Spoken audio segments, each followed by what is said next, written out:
나 초시생이라고 했을 때는 저는요 한 번 시험 보긴 했는데요. 제대로 본 건 아니고 마라톤 정신으로 본 거기 때문에 거의 초시생과 진비 없어요. 그럼 초시생으로 들어가셔야 돼요. 내가 지금부터 얘기하는 제시생은요 목숨 걸고 시험 봤는데 안타깝게 떨어진 제시생. 이게 진짜 제시생이에요.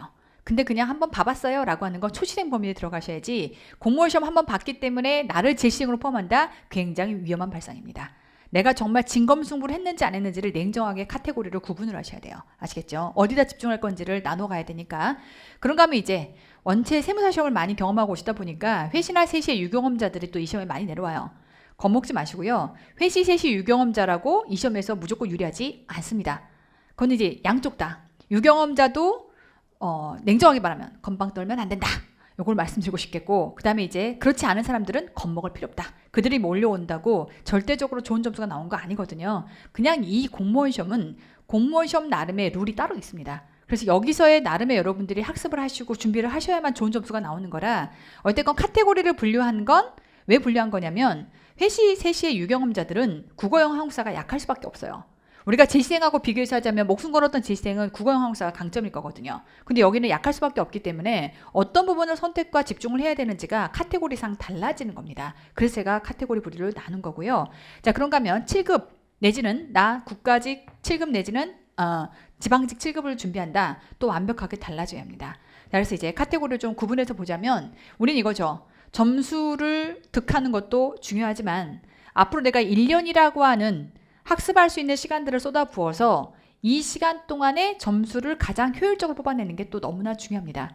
이런 거죠. 상대적으로 시간을 많이 들이면요 당연히 점수는 높습니다. 너무나 자명한 얘기죠. 그런데 그걸 누가 모르는 건 아닌데 내가 1년에 쓸 수 있는 시간이 제한적입니다. 여러분이 하루 24시간, 일단 잠을 8시간 자고요. 하루 3끼 먹고 3시간 빼요. 그럼 11시간. 정말 아무것도 안 하고 24시간 중에서 11시간을 빼도 13시간이 남죠. 근데 인간이 어떻게 기계도 아니고 13시간 동안 앉아서 공부만 해요. 쉽지 않아요. 그러니 내가 집중을 해서 일주일 동안 투자할 수 있는 학습 시간이 분명히 제한적입니다. 그리고 1년간을 달려가잖아요. 슬럼프가 있어요. 없을 수 없어요. 어떤 날은 희망이 막 밝아가지고 내가 붙을 것 같아. 그런데 사실은 희망이 막 차올라서 붙을 것 같은 날이 365일 중에 100일이 채 안 될 겁니다. 그럼 나머지 260일 이상이요. 떨어질 것만 같고 안 될 것만 같고 때려쳐버리고 싶은 마음이 가득한 날이 260일을 버텨야 돼요. 그러다 보니까 분명히 공부가 안 되는 그 어떤 날들이 옵니다. 그러니 매일 꾸준히 10시간씩 내지는 8시간씩 공부한다는 게 물리적으로 불가능해요. 제가 회계사 시험을 준비해봤으니까 저도 똑같은 상황에서 경험했던 걸 말씀을 드리는 거예요. 인간적으로 불가능합니다. 그럼 우리는 제한적으로 내가 투입할 수 있는 시간은 한정적인데 그 시간 안에 지금부터 점수를 뽑아내야 되기 때문에 무한정 그냥 빡빡하게 국어영어사 그다음에 회계학세법 다 강세를 두고 공부할 수가 없는 상황이에요. 게다가 특히 올해는 국어하고 영어가 제가 생각할 때는 자꾸 겁줘서 미안하긴 한데 난 냉정하게 현실인식이 필요하다고 생각해요. 알 수가 없어요. 인혁천은 쉽게 내겠다. 그래서 이제 많은 지식이 필요하지 않게끔 문제를 내겠다라고 얘기를 하는데 난 진짜 얘기해주고 싶어. 난이도를 네가 잘 맞출 것 같지가 않아. 이해가 돼요? 차라리 기출에서 문제를 쉽게 내주면 그게 땡큐지. 지금 기출이 없는 값에서 뭔가 국어와 영어를 쉽게 내주겠다? 믿기지가 않아요. 과연 우리의 수준을 그들이 맞출 수 있을까에 대해서 저는 솔직히는 굉장히 회의적인 편이에요. 못 맞출 것 같거든요. 그럼 여러분들이 어느 정도의 공부량을 투입해야 될지를 솔직히는 국어 영어 쌤이 알아서 짜 오시겠지만 그것도 제가 봤을 때는 리스크가 좀 있고 시험장에서 점수를 뽑는 것도 저는 리스크가 있다고 생각을 합니다. 그래서 그 어떤 해보다도 오히려 작년이야 국어하고 영어가 나올 수 있는 게 약간 뻔해. 근데 이 올해는 완전히 판이 달라진 상황이기 때문에 무한정 회계세법에다가 많은 시간을 써서 점수만 무조건 뽑아라 라고 말하기에는 저는 현실적으로는 안 맞다고 생각을 해요. 그러다 보니 각각의 이러한 분류 안에서 내가 어디에 선택과 집중을 해야 될지를 선택하셔야 됩니다. 일단 저는 100점을 맞는다라고 하는 게 일단 회계세법이 물리적으로는 좀 어려워요. 그럼 내가 이제 어떻게 시험이 나와도 안정적으로 점수를 끌고 간다라고 하는 건 확률 문제거든요. 어느 정도의 시간을 들여서 어느 정도의 점수를 뽑을 수 있겠구나 라고 하는 possibility, 가능성을 가지고 얘기할 수밖에 없어요. 자, 그럼 일단 초시생은요 냉정하게 회계세법이 고득점 절대 안 나옵니다. 절대 좀 그런가? 나오기 어려워요. 어렵고 고득점 뽑으려고 생각하면 국어, 영어, 한국사는 괜찮다 쳐. 근데 국어, 영어가 약간 불확실해. 냉정하게는 점수 뽑기가 그래도 아까 말했던 것처럼 좋은 게 100시간 똑같이 투자하면요. 국어하고 영어가 바뀌었다 한들 국어, 영어가 점수가 더 잘 나올 수 있어요. 100시간을 투자하면. 그러니까 냉정하게는 국어영어 한국사가 점수가 잘 나와야 합니다. 뭐야 지금 저 선생님 회계학이랑 세법 가르치면서 저런 소리를 얘기를 해? 근데 냉정하게는 그래. 근데 이제 문제는 그럼 나는 국어영어 한국사만 왕창 공부할래? 그럼 회계세법은 까락이 나와요. 이런 문제가 생겨. 합격권에서 멀어진다고.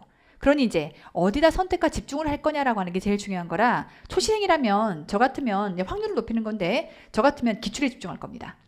기출에 집중하되 그러니까 쉽게 말하면 응용 문제를 좀 버리는 거죠. 내가 응용단에 해당하는 것들을 많이 맞출 노력을 하기보다는 그 시간 어디다 쓰셔야 되냐면 서술형 문제 대비 쓰셔야 돼요. 아까 제가 얘기했던 것처럼 인혁처가 시범 삼아 한번 이렇게 용기 내서 한번 틀을 바꿔봤을 수 있어. 근데 바꿨더니 점수대가 크게 무너지질 않아. 그럼 이게 맞네.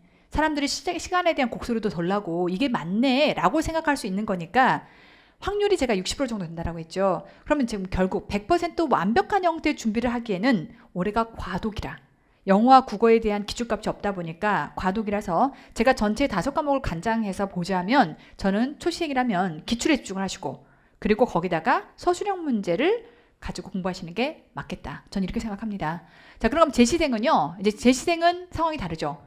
재시생은 물론 어느 정도 한국사가 되어 있고 그다음에 국어하고 영어, 국어 영어가 물론 출제 기조가 바뀐다라고는 한들 제가 국어하고 영어쌤한테 물어보니까 뭔가 학습량이 많이 들어가야 되는 그런 출제 기조보다는 독해라든지 뭐 비문학, 문학 이런 부분들에 대한 비중이 좀 달라지는 거라 그래도 공시에서 국어하고 영어를 이전에 준비를 하셨던 분들이라면 올해 너무나 많은 국어 영어에다가 시간을 들일 필요는 없겠더라. 제가 생각할 때는. 그렇다면 상대적으로 초시생보다는 시간에 대한 부분에 쉽게 말하면 여유가 조금 더 있는 편이죠. 그럼 이제 우리는 확률을 좀 더 높여갈 수밖에 없어요. 좀 더 재시생은 더 많은 점수를 회계세법에서 뽑아야겠구나 라고 생각한다면 이 경우는 응용문제까지를 확장합니다. 아시겠죠? 응용문제까지 확장하고 대신에 앞서 얘기했던 것처럼 서술형 형태 중심의 문제가 분명히 출제될 가능성이 높은 상태이기 때문에 서술형 문제까지를 대비한다. 자, 그러니까 회시, 세시, 유경험자는요. 이 경우는 국어형 한국사가 어쨌건 낮을 겁니다. 국어형 한국사에 해당하는 학습 양 내지는 준비 수준이 굉장히 낮을 거라 이자들은 어떻게 보면 회계와 세법은 어느 정도 학습을 채워가는데 많은 시간이 안 들 수 있어요. 당연히 초시생보다 훨씬 덜 들겠죠. 근데 국어형 한국사에 땜빵을 채워야 돼. 그러다 보니까 이 경우라면 저 같으면 일단 공무원 기출에 집중을 하고 그런가 하면 서술형 문제를 대비하되 뭐가 약할 수 있냐면 똑같이 재시생과 겨룬다라고 생각했을 때 이 경우는 공무원 시험에 맞는 100분 안에 시간을 재고 계산기 없이 푸는 연습이 안 돼 있을 거예요. 그 여기 너무나 중요하거든요. 여기는 무진장 계산기를 뚫었을 거기 때문에 계산기 없이 계산을 해야 된다라고 하는 부담감이 굉장히 세게 다가올 겁니다. 그래서 이 경우라면 모의고사 대비를 하셔야 돼요. 이해가 되죠? 그래서 각각의 카테고리 내가 어디에 속하느냐에 따라서 강점을 좀 가지고 학습을 하셔야 되겠고 그런가 하면 대신에 이제 7급 9까지 어려워요. 계속 시험이 어렵게 나오고 있어. 근데 굉장히 넘사벽을 어렵다가 또 작년에는 범위가 그렇게 또 넘사벽이 아닌 채로 일반적인 정석의 범위 안에서만 조금 어렵게 문제가 출제가 됐거든요. 그 다음에 지방직 올해 아직 치르지 않았기 때문에 알 수 없지만 지방직도 국가직보다는 범위가 넓고 어렵습니다. 그래서 이 경우라면 어쩔 수 없이 이제 기출과 응용에다가 서술형 대비까지를 다 하셔야 되고 만약에 7급이다라고 하게 되면 이때는 7급 파이널까지를 학습하셔야 돼요.